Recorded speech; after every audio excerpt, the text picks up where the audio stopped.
Good morning. You listen to FloorDaily.net, and I'm Kemp Harr. This morning, my guest is Chip DeGrace, who's Executive Creative Director with Interface. Chip, how you doing? I'm doing well. Thanks very much. I want to talk to you about a new publication, a new report that Interface has just released. It's called Human Spaces, the Global Impact of Biophilic Design in the Workplace. We'll get to that, though, in a minute. Just a quick background on you. You've been at Interface for 25 years, spent a good percentage of that on the Floor, F-L-O-R, rug business, which most people know has opened over 20 stores across the U.S. But interestingly enough, you have an interior design background and worked for the environmentalists before you joined Interface, right?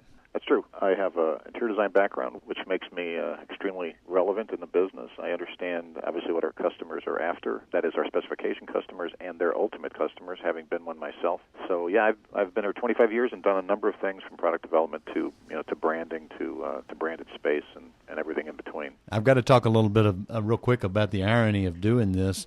I set this interview up with you. Today you're in Atlanta. You're based in Chicago, but you have global responsibilities. And setting this up this morning, I called England to and yet what we're talking about is human nature's desire to be in somewhat of a Stone Age natural environment. So it's an interesting world we live in. Let's give a shout out real quick to Edward Wilson, who in 1984 coined this whole biophilic design name. He was a Harvard biologist, and he wrote a book that talked about how humans really do thrive when they're in a natural environment, right? Absolutely. That it is the connection to nature that gives us a greater sense of well-being, reduces stress, keeps us healthier in general.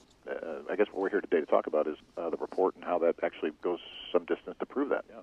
That's right. Just looking at this, and I'll let you go into some detail, but you talk in this about 48-page report, which I think is primarily written, the intended audience is for designers, so that gives them the ability to tell their client that if you want a more effective worker, these are the things we need to do. We need more natural light. We need more plants. We need to be looking out over water. So go into some detail, if you would, about the report. Yeah, Interface has been obviously interested in a natural model for some time. We have products that are biomimetic, that is, they look and work like nature. And the natural outgrowth of that, of course, is to think about space and how space itself can more mimic nature. And, for the last few years, we've been researching and connecting with outside constituencies about the power of the natural model as it is applied to interior built space or architecture and built space. And in truth, it's nothing new. Many cultures have historically understood the power of natural views, natural analogs in the built space, natural light, water, plants, and so forth in built space. Japanese traditional architecture has that and so forth.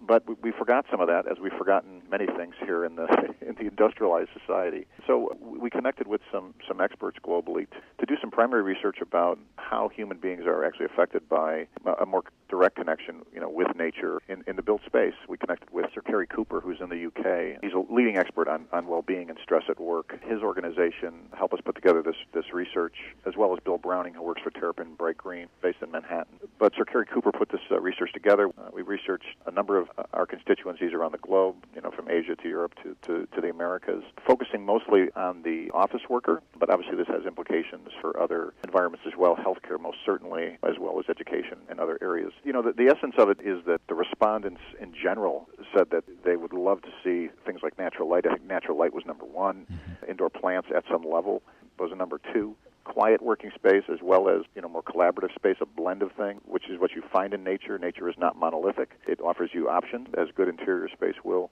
Honestly, in some of the European countries, a view of the sea or a view of water was something that they responded to, was number 4, I think, on the overall list. And then a mixture of color. Honestly, there's a lot of research and philosophies on color, but greens and blues rated high across the globe with folks in general as to helping them be creative, be stimulated, and reduce stress. So those are the sort of key metrics and the people who contributed to the core research. But the cool thing is, Ken, is that it's nice to talk about something called biophilia, which sounds a little fuzzy and a little soft-headed. Mm-hmm. But there are actual metrics that say that people heal faster when exposed to some of the things I just described, that in the office there's greater productivity and creativity, as high as 15% more creative, 6% more productive, and 15% higher level of well-being. So there are actual metrics in both this report and in other reports that put actual ROI, return on investment, for an end-use customer to paying attention to some of these things I've just described. Yeah, some people may wonder why Interface is at the core of doing research like this. I mean, one of your most recent and successful collections is called Human Nature. So you have been putting together collections that help to create an environment that's similar to what we're talking about here. I want to go back just real quick and say, to put this together, there were 7,500 people responded to this research over 16 countries. That's correct. Yeah, and so it's some great research. It's a global view, and it does give designers the facts and, like you say, the data they need to be able to talk their client into, hey, listen, if you want a more productive workspace, or if you want a more healing environmental healthcare space, we need to blend natural light. We need to have plants. We need to have more nature in the environment, right? Yeah, I think it gives designers maybe a vocabulary, a little bit more organized structure to maybe approach some things that come to them intuitively and some things they're doing already. Mm-hmm. It gives them some principles by which to work and maybe explain these principles to their customers. So it's a framework to, again, offer up how more natural elements affect humans, and then further how that actually affects productivity in the case of office workers, retention, getting people to work on time. A lot of respondents said that I think as much as 47%, I think, of the respondents said that they would use office design as one of the determinants as to where they would work. So, there were really good numbers here for designers to use to justify things that, again, they may already be doing, but not under the header of biophilia, and certainly not under the sort of umbrella of worker well-being, worker productivity that relates to nature and natural principles. Now, if somebody wants to see this report, I think it is available online. Where do they find it? Humanspaces.com is the URL, and it's a fantastic site. It's powered by Interface, but it has got a broad range of contributors, and hopefully the people that would go there would also contribute. Obviously, this is a conversation. The report we're talking about is a moment in time. We hope that the practitioners of design and their customers will take this to heart and take it forward and contribute. Let us know what they think and how it's working, and let's bring, I guess, this topic to fore.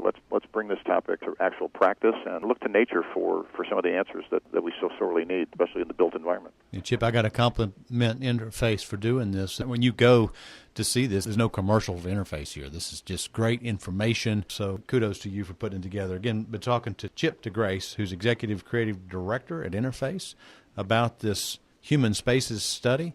And you've been listening to Kemp Harr and FloorDaily.net.